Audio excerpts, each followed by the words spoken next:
Nós temos algumas perguntas para fazer sobre a situação da Síria.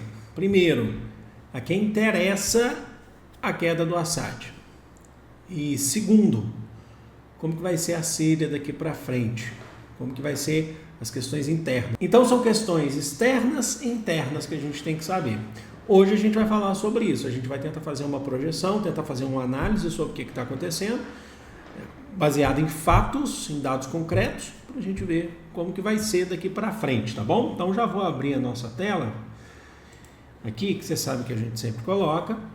Vamos lá. Quem comemorou, primeiro a gente já sabe isso, quem comemorou de forma, além de parte da população em Damasco, da população síria, quem comemorou de forma externa a queda do Assad. Vamos lá.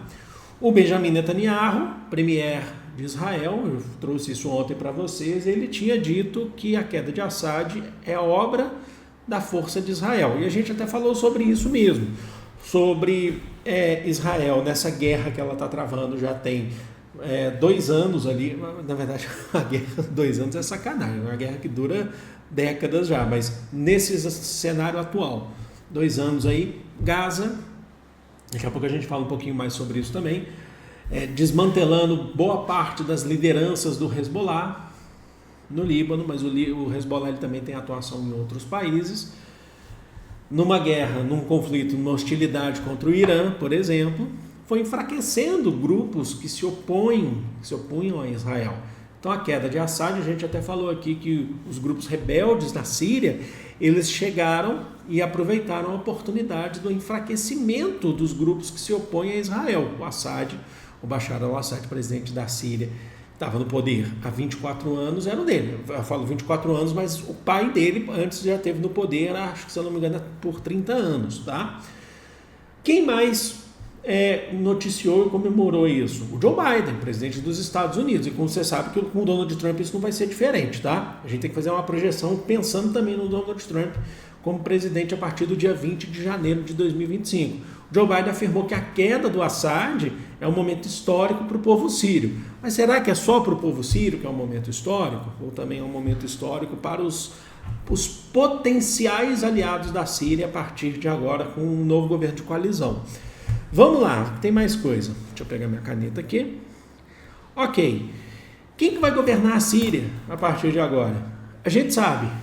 Ainda não, a gente não tem uma resposta exata para isso, para essa pergunta, mas dá para fazer algumas projeções.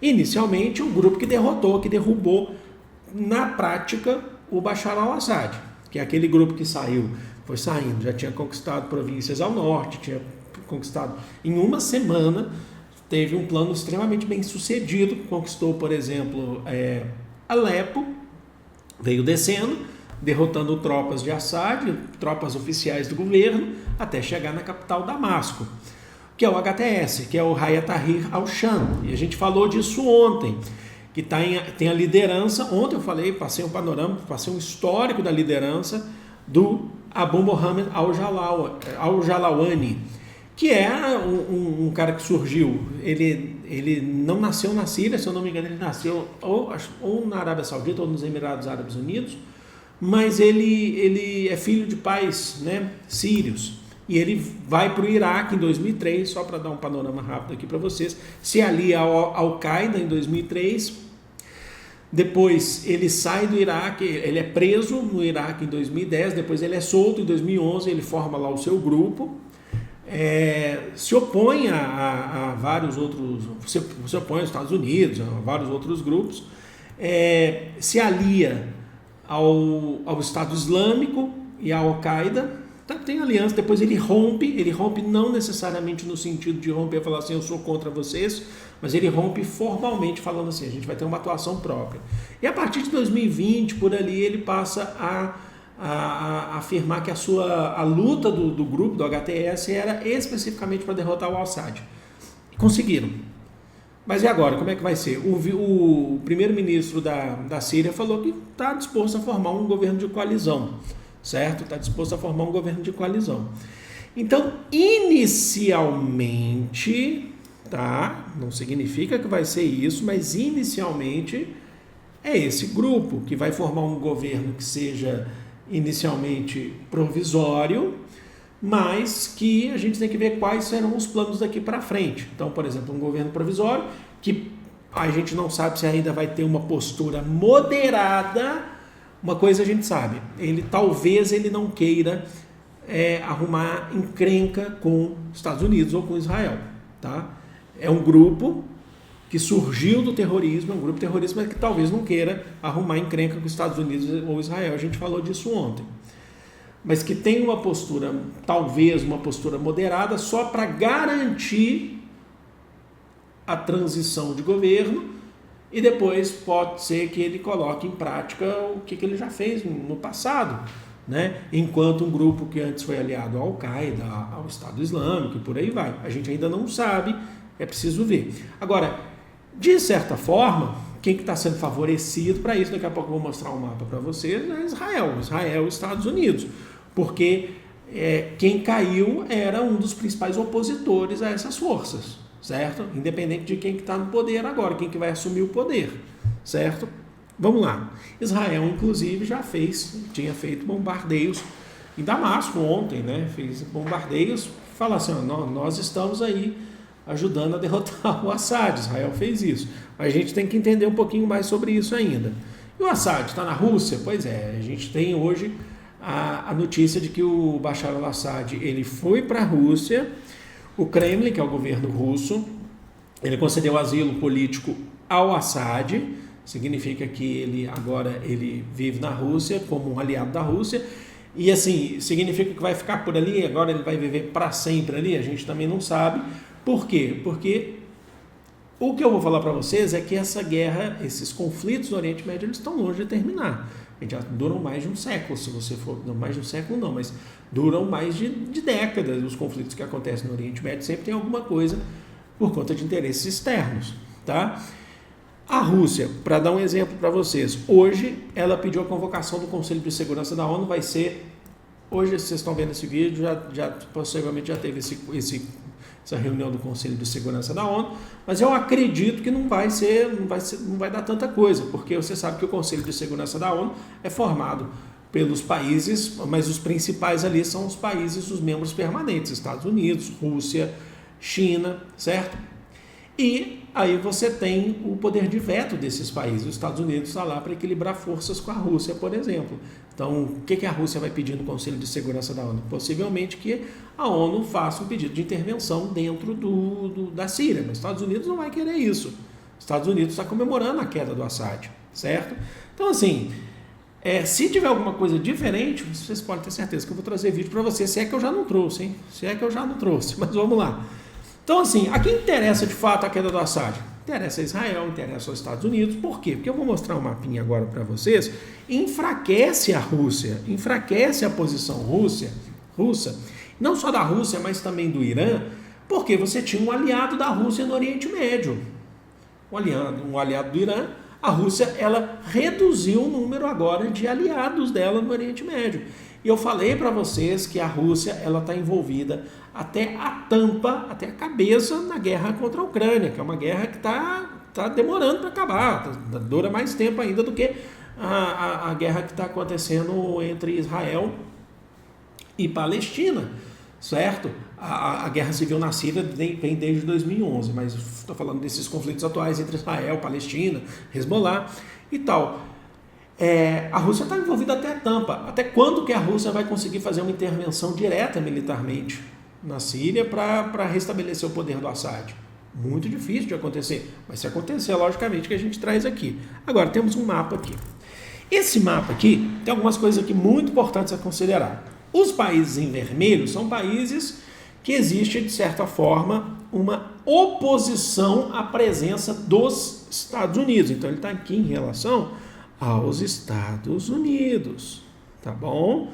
É um mapa que fala sobre isso. Então, nós temos, por exemplo, o Irã, vocês estão percebendo aqui, deixa eu mudar a cor da caneta aqui para um azul claro, o Irã. Aqui eu coloquei o Iêmen por conta dos Houthis, mas não necessariamente o estado do Iêmen e tal, então assim, desconsidera aqui, a gente vai focar mais aqui nessa parte de cima.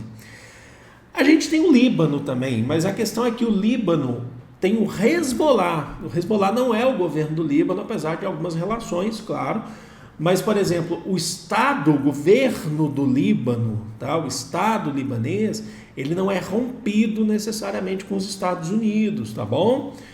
Nós temos aqui está marcado a Cisjordânia, em azul aqui, mas também tem a faixa de Gaza, então a gente está falando da Palestina, não tem relações com os Estados Unidos.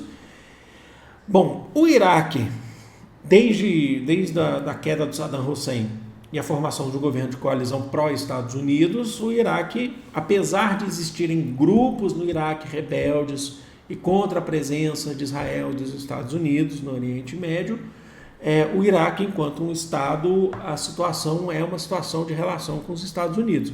Agora, vocês percebem que eu coloquei a Síria aqui para vocês, meio que com a cor mais lavada. Está ali entre o vermelho de hostilidade aos Estados Unidos e o verde de relação com os Estados Unidos. Por quê? Porque é um processo de mudança, nesse caso, possivelmente.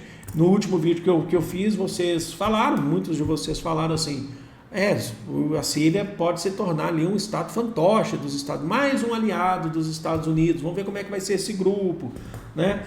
Então, assim, existem relações e relações. Por exemplo, vou dar um exemplo aqui. Depois de muitos anos, desde a entrada dos Estados Unidos no Afeganistão, foi lá formado um governo também pró-Estados Unidos no Afeganistão. E aí, nessa última gestão agora do governo Joe Biden, mas algo que foi negociado durante o governo Trump, as tropas dos Estados Unidos se retiram do Afeganistão. E o que retorna ao Afeganistão como governo? O Talibã. Isso foi acertado entre o Trump e o Talibã. E aí foi colocado em prática no governo Biden.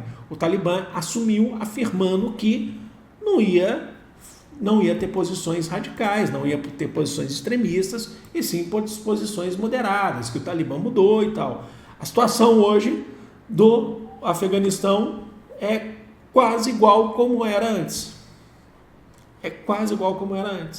Em relação à retirada de direitos das pessoas. Ou seja, aquilo foi só naquele momento. Foi só naquele começo. E aí eu te pergunto, e os Estados Unidos? Como é que eles estão para isso?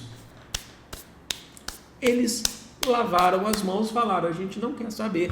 A gente fez a nossa parte de pegar lá, acabar com a Al-Qaeda, pegar o Osama Bin Laden, ele formou um governo de coalizão pró-Ocidente ali, saiu, e o Talibã? Aí depois aceitou a volta do Talibã, eles falaram que vão ser moderados, mas hoje não é mais moderado. Foi só naquele início. E agora? E a Síria? Como é que vai ser com a HTS? Então, assim, quem está ganhando de fato com a queda do Assad é Israel, são os Estados Unidos. Israel e os Estados Unidos. Por quê? Porque com a queda do Assad, independente do que seja formado no governo, o que Israel e os Estados Unidos querem garantir é que não seja mais um país hostil aos seus interesses no Oriente Médio. Independente do que eles façam. Por exemplo, se o HTS daqui a pouco forma um governo moderado, mas daqui a pouco, se eles ficam no poder e começam a tirar direitos das pessoas, entre outras coisas, mas que não atinja, por exemplo, Israel e não atinja os interesses dos Estados Unidos, eles vão lavar as mãos.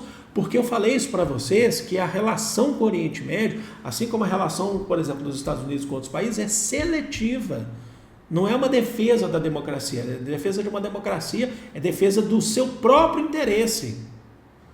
Compreenderam? E quem que sai perdendo nessa relação? A Rússia. Por quê a Rússia? Porque a Rússia perde um aliado no Oriente Médio, perde mais um aliado no Oriente Médio.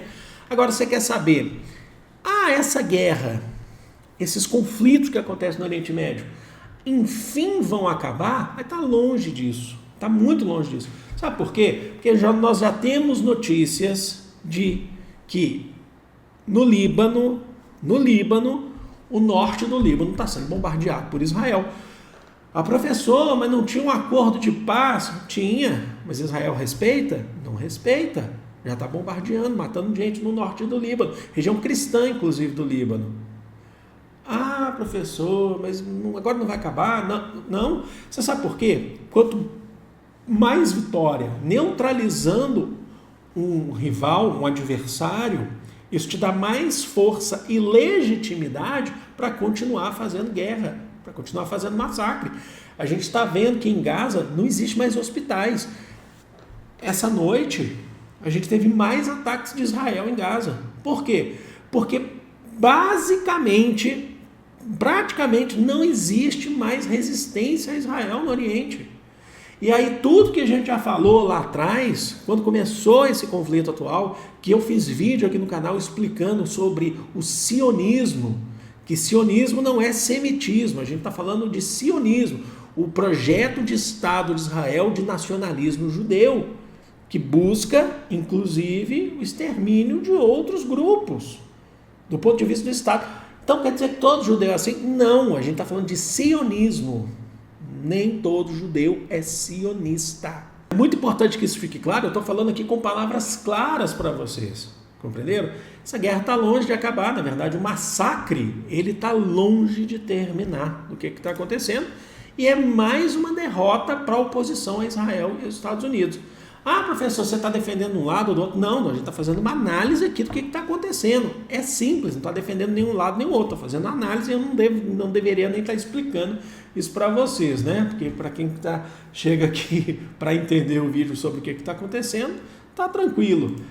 Então é isso, mas eu espero que vocês tenham entendido um pouco mais sobre essa situação. A gente, logicamente que aqui a gente acompanha todos os passos do que está acontecendo, eu fico o tempo todo ligado, 24 horas, quase não durmo, né? Para poder falar sobre isso, para poder analisar, para poder ver dados, para poder estudar sobre isso, e eu trago aqui para vocês. Deixa aqui nos comentários, eu quero saber de vocês, sem ofensas, hein, gente? Sem ofensas, mas eu quero saber de vocês, a opinião de vocês, o que vocês acham sobre isso. Vou ficando por aqui, amo vocês de coração, um grande beijo. Fui!